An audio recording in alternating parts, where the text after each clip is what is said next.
In this slideshow, we're continuing our discussion of the modes of documentary by discussing the observational mode. The observational mode is really different, very, very different from the expositional mode. And it really comes from, in a lot of ways, a belief that it is better to let people observe and come to their own conclusions rather than to tell them what they are supposed to think. Now, the observational mode really starts to become popular in the 50s and 1960s. In a lot of ways because of new technology, new equipment that exists, lighter cameras that are more portable, that are smaller, 16 millimeter cameras, and they therefore allow documentary filmmakers to go lots of places more quickly and easily than they could previously. You know, there's a reason why the expositional mode, often you have cameras that are static and on tripods. It's because, at least in the early years, they were very big. You had to do that. The observational mode really follows, like I said, in the 50s and 60s, when these more lightweight cameras became available. They were first available during the Second World War and were used in shooting documentary newsreels. But it's not just the cameras, it's also sound.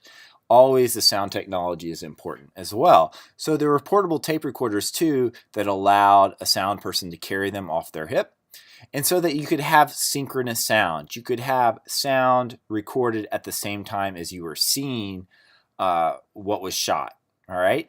So that allows, like I said, documentaries to go places they hadn't gone before and to really record events as they were occurring.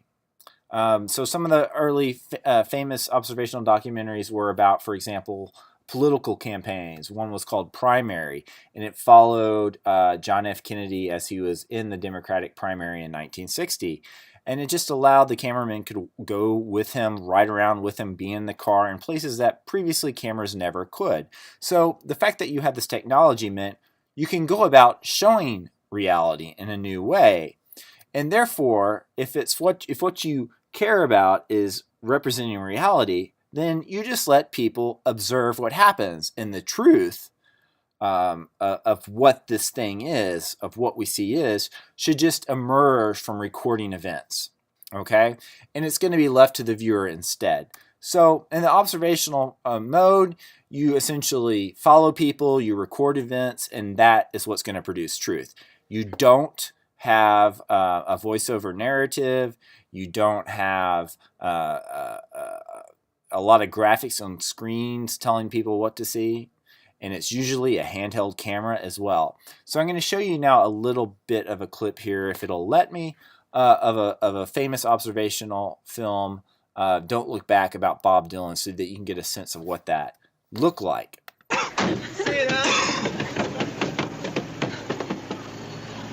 Go, driver, go.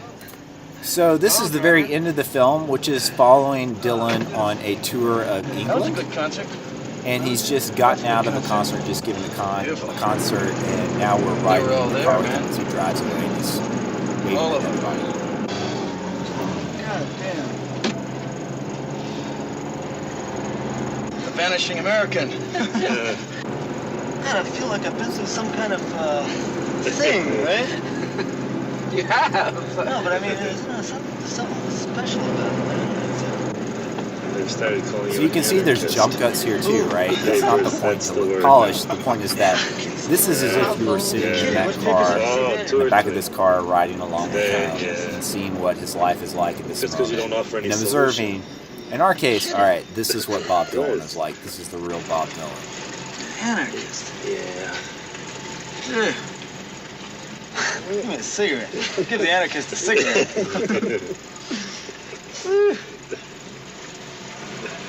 Anarchist. Oh. A singer such as I. All right, so that's a little taste of observational cinema. So again, the guidelines for the observational mode. In a lot of ways, this mode is the most stringent in terms of how you go about representing reality. What is the right way to make a documentary? So in the case of the observational mode, you don't do reenactments because it's supposed to be just observing what's naturally taking place. So if you were to reenact things, that totally goes against it. It means you're setting things up. On the contrary, you're not supposed to give instructions to your subjects at all. You don't tell them what to do or what to talk about. You don't interview them. You just try to be unobtrusive. You try to just stick there in the background. This style of documentary is sometimes called the fly on the wall style because the cameraman is supposed to just blend into the background and just observe what's going on. Then when it comes to post-production, you edit in chronological order. That is, if we observe things, then we ought to observe them in their natural order. Don't put them out of order because that's a manipulation of events. And also, as much as possible, avoid voiceover, avoid adding music or sound effects. All that stuff is essentially dramatizing it, heightening it, while we can just observe. So it's important to recognize observation is a key element of documentary, but not all documentaries are observational mode. In the observational mode, you're really relying on that element rather than exposition, rather than interview, rather than dramatization. You're really relying on observation in order to tell a story that really is just going to be you recording and editing events, and then the viewer is expected to understand those, create their own meaning from them.